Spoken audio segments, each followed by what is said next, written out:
Good morning on what is a cool, bright and sunny day. It is Friday the 4th of November and I'm in the reading nook with a nice hot cup of tea and a parcel to continue unboxing. And what I've got in here is a bundle of these. These are issues of Last Province, which was a Scottish role-playing magazine published in 1999 and 1993. Now I've already looked at Last Province 1, so the next one we look at is issue 2, which promises power, peach joy, performers, princesses, pussycats and Michael Moorcock. Independent British role-playing magazine, and this would have come out let me see, December 1992. So we open up. I have that for Fantasy Companion miniatures thing, I presume. Last word opens up with the editorial, and then we've got verbatim, which is the news section. Remember, of course, this is back before the days of the internet, and we would all get our news and rumours and information about new releases in the magazines, and then we'd see the end result on the shelves at our friendly local gaming store. And then we've got rites of passage, which is the news, the letters page. Now, that's another feature of magazines, of course. Letters page. You know, this is the point that people could respond to the magazine, its content. Before we get into Pandora's Box, and we have some GURPS books, or published GURPS products. Steve Jackson Games products reviewed here. So GURPS Mixed Doubles, which is a scenario for GURPS Supers, GURPS Cyberpunk Adventures, which was obviously the GURPS Cyberpunk, the supplement which infamously the FBI and the Secret Service essentially raided Steve Jackson Games because they thought it was a manual on hacking. GURPS Bunnies and Burrows, which is an adaptation of the earlier role-playing game from Fantasy Games Unlimited by Dennis Sestare. Ogre Miniatures. So quite a big section on Steve Jackson Games here. Review of the board game Orbit War, Ogre Miniatures and so on, before we get into Night's Edge, an alternate reality sourcebook for Cyberpunk. It's a review. That was a sourcebook which added horror elements, vampires, werewolves, etc. to your Cyberpunk game. All Fall Down, which was a Atlas Games adventure for Cyberpunk. Riftworld Book 2, Atlantis, back in 1992. Rifts only had only a limited number of rule books, Atlantis being the second one. Millennium's End, GM Screen in 1999, Data Source was a sourcebook for Millennium's End, the role-playing game of sort of like at the end of the millennium. It was more sort of very Tom Clancy kind of style. Shadowrun Second Edition, which would have come out then. Faster's big role-playing game, which mixes fantasy and cyberpunk. Fantasy Warriors Companion, basically the miniatures game companion. Once Upon a Time, card game, storytelling game, designed by Richard Lambert, Andrew Ralston and James Wallace, not yet published by Atlas Games, but soon to be. So it's a preview. Twerps, Basic Rules and Supplements. So Twerps was the world's easiest role-play system, published back then. You know, it's one role to cover everything, and then it would just have little mini supplements to deal with different genres. Cal Wars Military Vehicle Guide, so yet more Steve Jackson Games content reviewed. Then we have the Thing at the Threshold, modern day campaign for Call of Cthulhu. Not one that's held in high regard, but here we have a review of Over the Edge. So lots of reviews.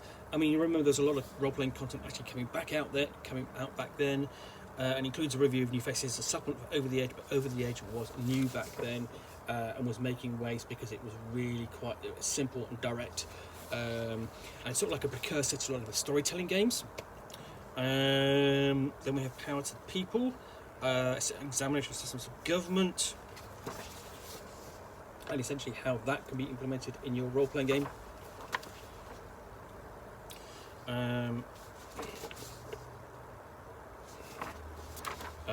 Particularly useful sort of like for science fiction games because you have different worlds, different governments and so on. The Guild of Righteous Adventures, essentially sort of like a guild, an organisation for adventurers which you can add to your role-playing game. You know, whether it's Dungeons and Dragons or and so on. Company buying, you know, really quite decent artwork. Then what we got? I don't know what that is. I'm going to just check that. The Black Death Theatre Troupe. Anything? Okay, which adds another organisation and someone to. Sorry, yeah. Oh, this is actually sorry. This is more interesting. Actually, this is. I missed this. It starts here. Black Death Theatre Troupe by Jonathan Tweet, designer of Over the Edge, and this is introduces Armage's premier dramatic performance on stage. So this is going to be weird and wonderful, and just add something just more oddness to the Over the Edge setting. Cuckoo Awakes, a chronicle for Vampire the Masquerade. So they've got an outline of sort of like a campaign and set up there.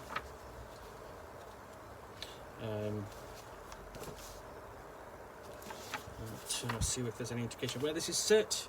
It's an adventure, actually. It's set in New York.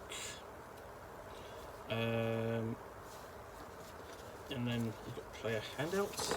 Nice of them to include these in here, different colour paper, so on. Make it easy for them to, to pull out.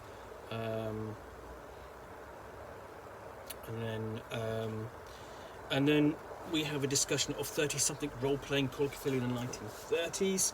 And this kind of it goes back to kind of White Dwarf 42, where you have an idea of what role-playing is like in the 1920s in the UK, and here we're talking about the 1930s,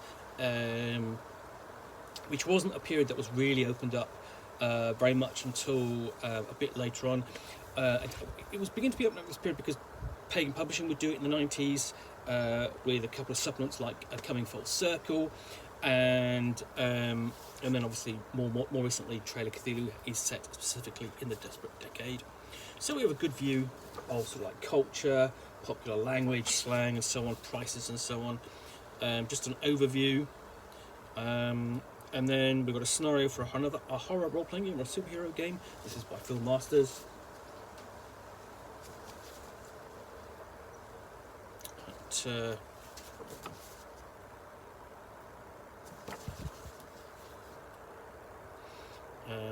And then Broken Spines is going to be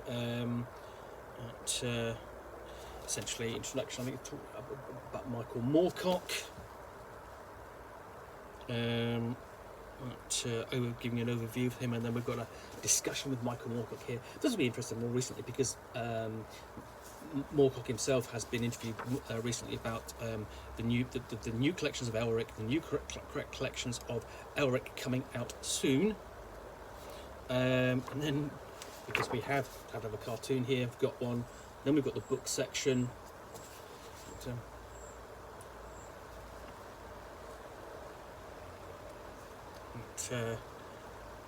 And then Revenants, the rise and fall, and rise of the Empire of the Pale Throne, and this is someone's basic experience with Empire of the Pale Throne. I'm a big fan of the setting of Empire of the Throne, despite its more recent news about it. But it's a fantastic setting if you can get into it. So we've got basically a good overview of what it's about, and so on. And then Exercise K, a 12-player scenario for Ogre. So a massive scenario there if you can get 12 players together to play Ogre. With background notes and a tracking sheet for your scores. And of course the map.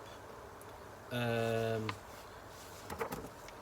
then we've got a section about miniatures, flash in the pan. and then so on.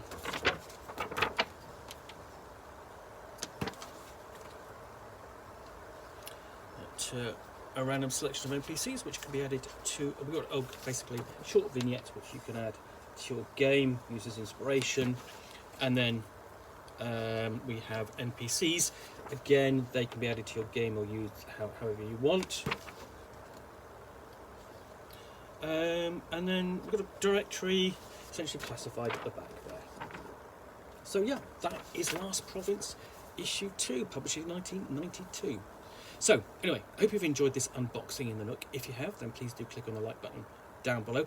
And of course, you've got any comments or feedback, appreciate you taking the time to post those. And lastly, if you want to be alerted to yet more unboxings in the Nook, where you see me out here with a parcel containing a book or game, or in this case a magazine, which I will extract and chat about to the best extent of my knowledge for roughly 10 minutes or so, all of course accompanied by a nice cup of tea,